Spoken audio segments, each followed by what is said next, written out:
Hello, in this section we'll be covering of what actually gives an option this price, and what that is referred to is called the Greeks. So what are the Greeks? The Greeks are variables that factor into the average of an options contract. So there's different Greeks that affect the options value in different ways. So it defines the factors that can influence an options contract's value. In the case of delta, it can be used to help calculate the pay-loss ratio. And since options are a derivative, the Greeks are based on fluctuations in the underlying asset's price. With the case of options, that would be the share price. You can also use Greeks to implement cost analysis for actually determining which contract to select and which expiration. And when you're looking at the Greeks, you need to consider time decay, which in this case is theta. So the options contract is ultimately losing value the closer that it gets to expiration.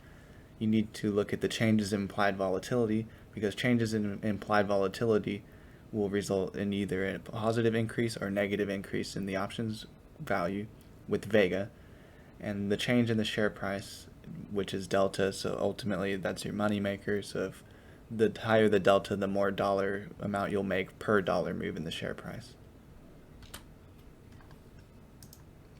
So to begin, we'll start with delta and theta, like I mentioned earlier. So delta represents the rate of change between the options premium and a dollar move of the share price.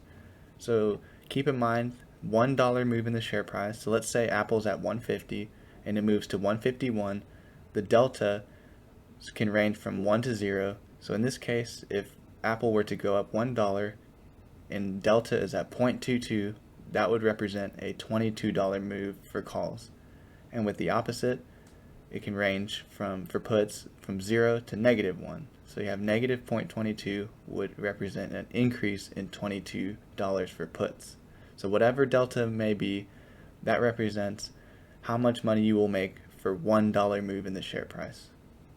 And it also represents the current probability of expiring in the money. So for our example, if an options contract has a delta of 0.22, it has a 22% probability of expiring in the money. So theta, this is your time decay. So that represents the rate of change between the options premium, which how much a option costs, and the time sensitivity. So how much you're losing to time. And this ranges from -0 to -1. So always be cautious of theta burn and time to expiration. So if you're ever notice a period of consolidation or not much price movement, theta is ultimately increasing the closer it gets to expiration and pulling more money away from that options contract. And ultimately, you need to keep in mind that options are a depreciating asset. Moving on to gamma and Vega. So gamma represents the rate of change between the options delta and the share price. So this is basically what it means is just fluctuations of delta is represented through gamma. So it indicates the change in delta for a dollar move in share price. So if the share price increases in dollar, the gamma showcases how much delta will change, because delta is not stagnant. Delta is always changing when the price is changing. It's also used to gauge how stable the delta is, and is higher for options at the money. And we'll go a little bit in more depth with the gamma curve later. Then we have Vega, what I mentioned earlier, which represents the relationship between an option's value and implied volatility, so how much it's moving. So if implied volatility goes up, that would represent a positive increase in the option's value due to Vega, and if the implied volatility decreases, this would represent a negative change in the option's value through Vega. And it shows how much the options price will be affected after a 1% move in implied volatility. So here is the gamma curve.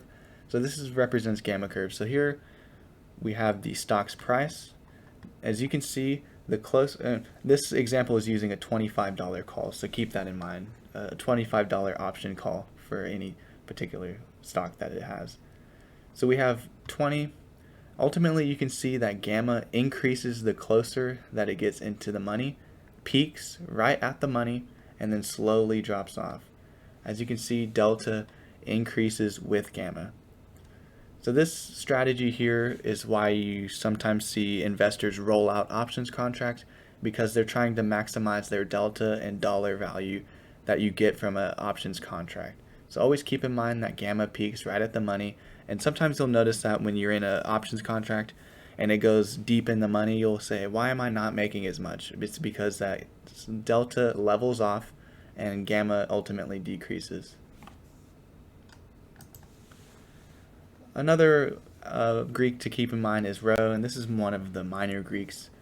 And rho represents the options price compared to a 1% change in the interest rate. So whenever the interest rate changes, rho will factor in options contract's value. So every percent increase or decrease of the U.S. Treasury bill's risk-free rate option can gain or lose value of the options contract. So just a quick example, the options price is at 1 and rho is at 0.02 and rates go up from 1 to 2%, the contract is now worth 1.02.